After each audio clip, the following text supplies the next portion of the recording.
कहाँ है वो इस वक्त? अरे क्यों? क्यों लेकर आया उसको इस शहर में? निकल गया ना ये शहर, उसको कितने।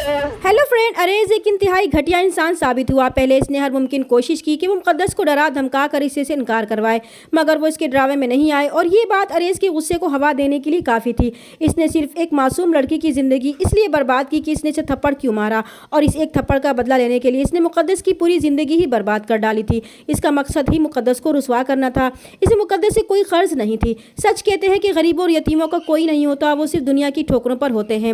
मुकद्दस का भाई, जिसे अच्छी तरह मालूम था कि मुकद्दस एक सीधी सादी और मासूम लड़की थी, इसलिए वो परेशान होगा और बहुत रोएगा कि इसकी तो किसी से कोई दुश्मनी तक नहीं थी। इसे पछतावा होगा कि वो अपनी बहन को शहर लाया ही क्यों था। बारात तो जाहिर है दुल्हन के बगैर वापस चली जाएगी और आगा जी भी बहुत परेशान होंगे कि आखिर मुकद्दस को किसने अगवा करवाया था, और फिर इनका शक अरेज की तरफ ही जाएगा। वो जानते थे कि उन्होंने इसे मुकद्दस का रिश्ता देने से साफ इनकार किया था और वो इस बात पर बेहद गुस्सा भी हुआ था। वो अरेज को बुलाकर इसे पूछगछ करेंगे तो वो उल्टा इन पर नाराज़ होगा कि उन्होंने सोच भी कैसे लिया कि मुकद्दस की अगवा में इसका हाथ है, क्योंकि वो तो सारा दिन घर पर ही था।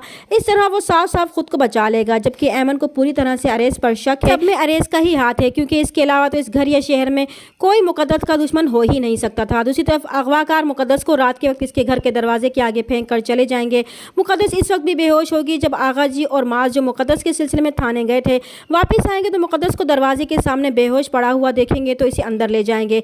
जब मुकद्दस को होश आएगा तो वो इन्हें यही बताएगी कि इसे कुछ भी मालूम नहीं, क्योंकि इसे बेहोश कर दिया गया था। इस अगवा से मुकद्दस की बहुत बदनामी होगी और मुकद्दस तो टूट कर रह जाएगी। जब आगा जी इस बदनामी की वजह से इसका रिश्ता अरेज से करने की कोशिश करेंगे तो अरेज साफ इनकार कर देगा और इसके किरदार पर कीचड़ उछालेगा। इस पर मुकद्दस भी इसे यही जवाब देगी। वो ये ख्याल भी दिल से निकाल दे कि वो इसे शादी करेगी, क्योंकि अगर वो दुनिया का आखिरी इंसान भी होगा तब भी वो इसे शादी नहीं करेगी। और मजीद इसके जवाब से तिलमिलाएगा कि वो इसे ऐसे ही जलील होते देखना चाहता है और उसने इसकी ना की सज़ा इसे दे दी थी ताकि वो भी इस ना का मज़ा चखे। चैनल पर नए हैं तो प्लीज़ चैनल को सब्सक्राइब कर दें। मिलते हैं नेक्स्ट वीडियो में, तब तक के लिए अल्लाह हाफिज़।